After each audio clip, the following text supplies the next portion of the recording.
Special thanks to my new patrons for June: ShuffleQuest, Lee, Elizabeth, and Samuel. You guys are the best. Artists are producing political music at an unprecedented rate. From the biggest stars in Hollywood to the littlest basement punk bands, it seems like everyone has something to say about the current political climate. But, at least in my eyes, it's starting to get a little heavy-handed. Listening to most modern, politically charged music almost makes me feel like I'm getting slapped in the face with the message of the song. In these times of overly obvious political commentary, I'm reminded of what I believe to be some of the best political music ever made: Gorillaz' 2005 masterpiece, Demon Days. Today I want to discuss its perfect fusion of intricate musicality, political commentary, and stylish atmosphere. Let's learn more.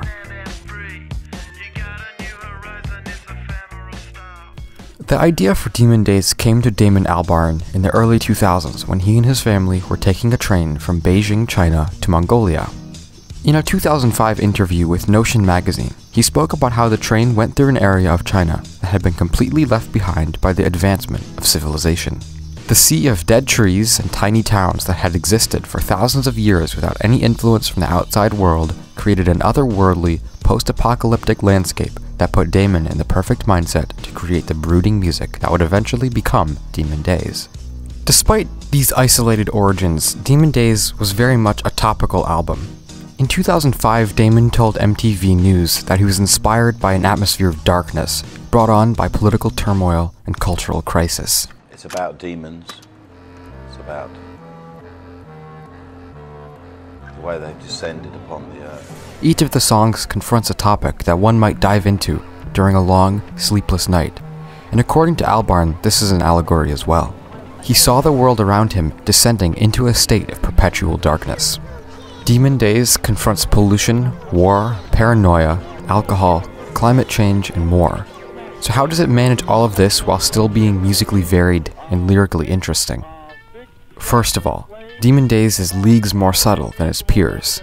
Whereas artists like Childish Gambino, Eminem, or even Beyonce make music that addresses their concerns in a very literal way, Demon Days vividly portrays a world that's been brought to its knees by some unknown cause. The album's political message is cartoonish yet effective thanks to its dark, sinister atmosphere. Gorillaz' trademark cartoon visuals and cast of characters play an important part as well. Here, they feel almost like artistic representations of the 7 deadly sins, existing to warn us against what they represent. Demon Days captures the spirit of our post-9/11 society, something uniquely understood by the kids that grew up with it. Childhood was no longer a thing of freedom and peace. The Gorillaz generation and those after it have to face violence in the classroom, environmental disasters, terrorism, and all manner of things that go bump in the night. Demon Days is a catharsis for these worries and fears. It functions as a dark, warped reflection of our reality rather than an escapist retreat into a fantasy world.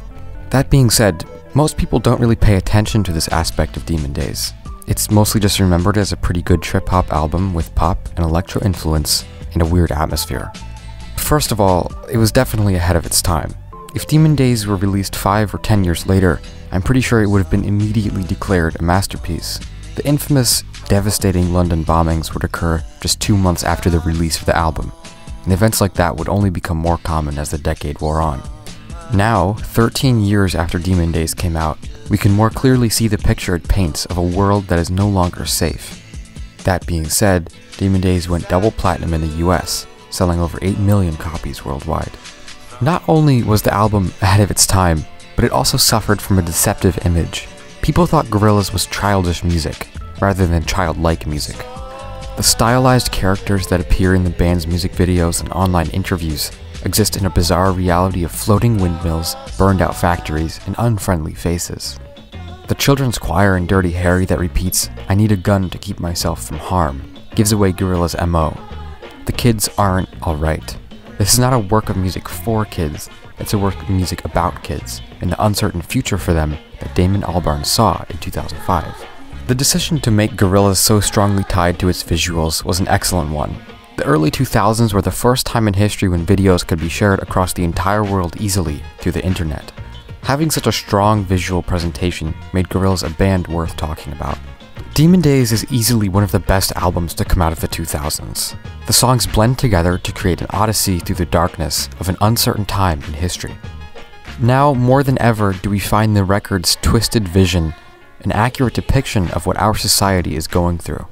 There are horrors at every turn, and the future is anything but guaranteed. I remember being terrified by Dennis Hopper's eerie narration on fire coming out of the monkey's head, feeling paranoid as I looked over my shoulder to make sure there were no shadowy figures coming to take my soul. Even as a kid in middle school, I got the idea that Damon was trying to get across. One day, strange folk arrived in the town. They came in camouflage, hidden behind dark glasses. Even the musicality of the album follows an intentional arc designed to complement its message. It starts out laid back, plodding along through the night before picking up steam and pushing ahead towards the end. Most of the songs in the middle of the album are energetic, if not exactly happy. This culminates in the spoken word on fire coming out of the monkey's head that describes humankind's destructive tendencies that are bad for the environment. The final 2 tracks on Demon Days are strikingly different from the rest of the album and serve to provide somewhat of a happy ending. Damon sings over piano and a choir, describing an escape from the temptations and disappointments of modern life. The Gorillaz autobiography, Rise of the Ogre, includes some background info on how the track functions as a tribute to the Beach Boys. Demon Days' final track is perhaps its most important. Damon is accompanied by the London Gospel Choir as they lament the difficulties of modern life. But the album doesn't end on a dark note, not at all. In fact, the final message that Demon Days conveys to us is one of redemption. Even though times are tough, it's never too late to turn things around. Above all, Demon Days is a prediction that reaches an almost ridiculous level of accuracy.